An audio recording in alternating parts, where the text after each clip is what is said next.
नमो नमः. विद्यार्थिनी मैत्रिणींनो, आज आपण 9वीच्या पुस्तकातील काव्यशास्त्र विनोद हा जो कंठस्थीकरणार्थ नियोजित पाठ आहे त्यातील श्लोकांचं गायन कसं करायचं हे पाहणार आहोत. चला तर मग सुरू करूया. काव्यशास्त्र विनोद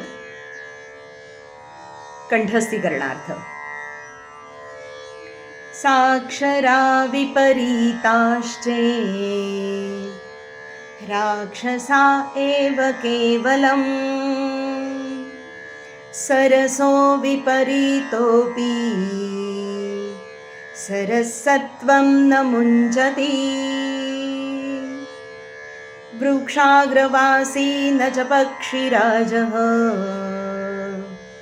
त्रिनेत्रधारी न च शूलपाणिः त्वग्वस्त्रधारी न च सिद्धयोगी जलं च बिभ्रन्न घटो न मेघः तातेन कथितं पुत्र पत्रं लिख ममाज्ञया न तेन लिखितं पत्रं पितुराज्ञा न लङ्घिता मृगमीनसज्जनानां तृणजलसन्तोषविहितवृत्तिनां लुब्धकधीवरपिशूना निष्कारणवैरिणो जगति गङ्गायाश्चञ्चलतरे वारिणी प्रतिबिम्बितं शोभते तारकायुक्तं शतचन्द्रं नभस्तलम् तस्यादीर्णतस्यान्तः यो मध्ये तस्य तिष्ठति तवाप्यस्ति ममाप्यस्ति यो जानाति स पण्डितः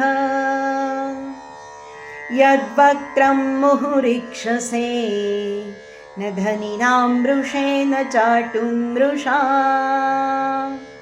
नैषां गर्ववचः शृणोषि न च तान् प्रत्याशया धावसि काले बालतृणानि खादसि परं निद्रासि निद्रागमे तन्मे ब्रूहि कुरंग पुत्र भवता किं नाम तप्तं तपः.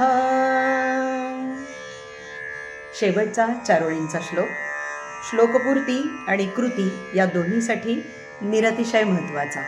अपेक्षा आहे शब्द, उच्चार आणि श्लोकाची चाल तुम्हाला समजली असेल.